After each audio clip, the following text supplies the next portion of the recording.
So is there anything else you want to talk about you think that might help SEOs, or something maybe you think about it in the SEO space that maybe others might not be thinking about? But first, a quick message from our sponsor. Finding a good SEO partner that specializes in content marketing can be hard. Since 1999, Internet Marketing Ninjas has built its reputation on SEO and content marketing strategies. Internet Marketing Ninjas is run by Jim Boykin. I've known Jim for close to 20 years now. He's been a very hands-on SEO, he's a very hands-on CEO as well, and he's built a great team at the Internet Marketing Ninjas. From what I hear, their clients are very happy with them too. The Internet Marketing Ninjas could also help you with your core web vitals and page experience update. They're very hands-on with that. They'll make the changes for you, not just provide the audit. So check them out at internetmarketingninjas.com. Something that's sort of caught my attention recently and that I've been interested in is sort of the difference between frequency statistics or like Bayesian machine learning kind of statistics. Can you just define, I guess, the people who are not, what's frequency statistics? So frequency statistics is basically adding up the count of things. So let's say like how many keywords do I have or how many backlinks do I have, right? It's not passed through any kind of filter that does additional statistical functions on it. It's just raw count. Okay. And we're relying on that pretty heavily everywhere that we look. I love the Yoast extension, but for a long time it was kind of just like, here's how many words that you have and here's how many keywords that you have, and then here's the density. And like for a while they were catching flack because, you know, keyword density necessarily wasn't a ranking factor, but it's just the effective frequency statistics. And we did that because it was cheap. It was inexpensive, and that's the kind of math that we were doing back when we were like launching space stuff in 1969. Right. You know, it's quick, fast, and easy to compute. Things start getting more complicated when you start doing more statistical analysis on it. But we have this Moore's law where computers are constantly getting faster, and we're able to do more complex computations. So I'm seeing this in, what is that A/B testing company that is fairly well known? Oh, right. SEO something. No, it's something WV website.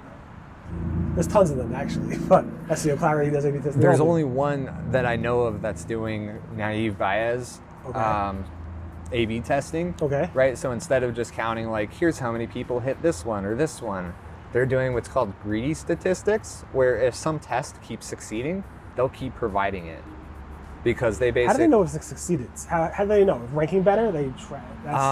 That's a good question. I think it's if you're testing against something like clicks, right?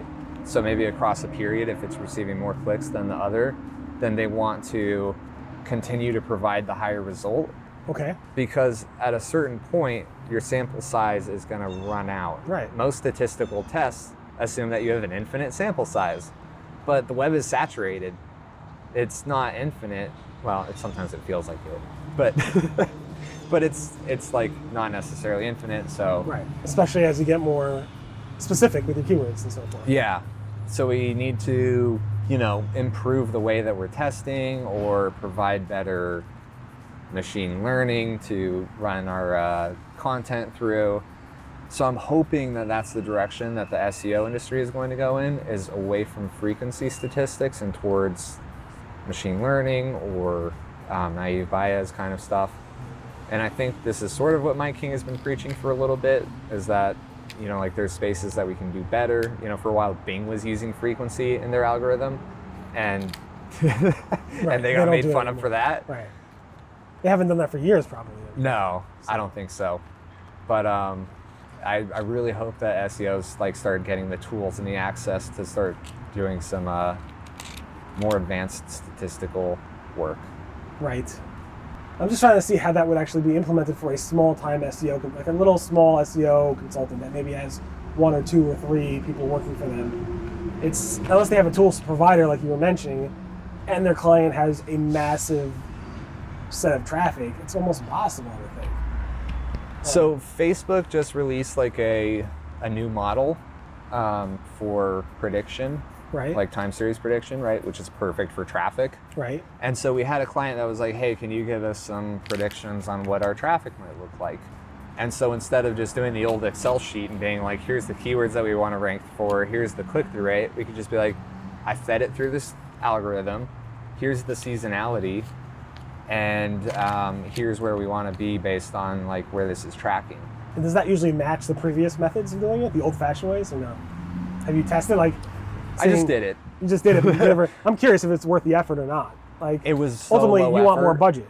Ultimately, you want more budget and say, if we can rank for this, this, this, and this keyword, and increase our position by Y, this will generate Z more revenue for you, because based on that, we know that this much traffic converts and so forth. So the question is, the old models that do this, I know a lot of companies that use that to say, give us more budget, we'll do this with it, and you'll make X, we'll spend X budget will increase Y, whatever. Doesn't make sense to even use the new models. It's cooler, it's more sophisticated, but I'm curious if the results actually make a difference in terms of the I models. think it's just a good target to hit in both directions. You're passing it through Google's black box, so it's like at no point would we ever say, hey, we're going to rank you for this keyword. Right. We're going to say we're going to target these keywords, Right, we're going right. to implement them, we're going to improve internal linking and like anchor text for them, but Right. it's I'm just saying, is it worth using the new models or not? Have you tested the new models versus the old models in terms of saying for those types of projections? oh no, this is work in progress. Okay. Very I'm curious. just saying that, as we move forward into the future, I want to see more of that. I would love to see like some seasonality coming out of keyword. Right.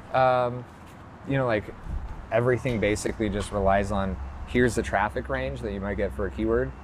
It'd be nice to have like that with some trends data. So I don't know if you saw the new the keyword planner tool just started to show increases and decreases. I missed that. It just came out like a week or so ago, and it's actually showing you percentages, not just it's increasing or it's stable. It's not. It has the words like a decrease or a stable or an increase, but also shows you the percentage, like 87% increase, 87% decrease. Yes, that's pretty what cool. we need. So you can plug that in. That's what we need. There you go. Plug it in. I don't know what they're using for that. I assume it's real data, not necessarily machine learning or AI. I hope it's real data. So much of what we get is like filtered 10 times over. I'm sure it's still. It's from the ad side, so I'm sure it's somewhat. Yeah. I don't know how much we could trust those advertisers. Just joking. Any events. Cool. I appreciate you coming out here. Thanks for driving all the way here for it. And how can people learn more about you and maybe hire you? Not hire you away from Mike, but hire you. iPullRank. Hire iPullRank? Yeah. Yeah, so iPullRank.com, of course. My Twitter handle is Signor Colt. It's Italian, so it's SIGNORCOLT. That is usually where I talk about some of the stuff that I'm working on. I have some crazy projects coming up that hopefully I have time to do. So check me out there. And I think we're hiring. So if anything caught your eye that seemed interesting, or if your work history sounded a little bit like mine, I'd love to work with you. And I think they're all remote now, so. We're all remote. I was in that office in New York City before COVID, and I think he was able to get out of that lease, and he's all remote now. So. Yeah, it was a WeWork, so Yeah. I guess. Yeah, awesome. Awesome. Thank you so much. I appreciate it.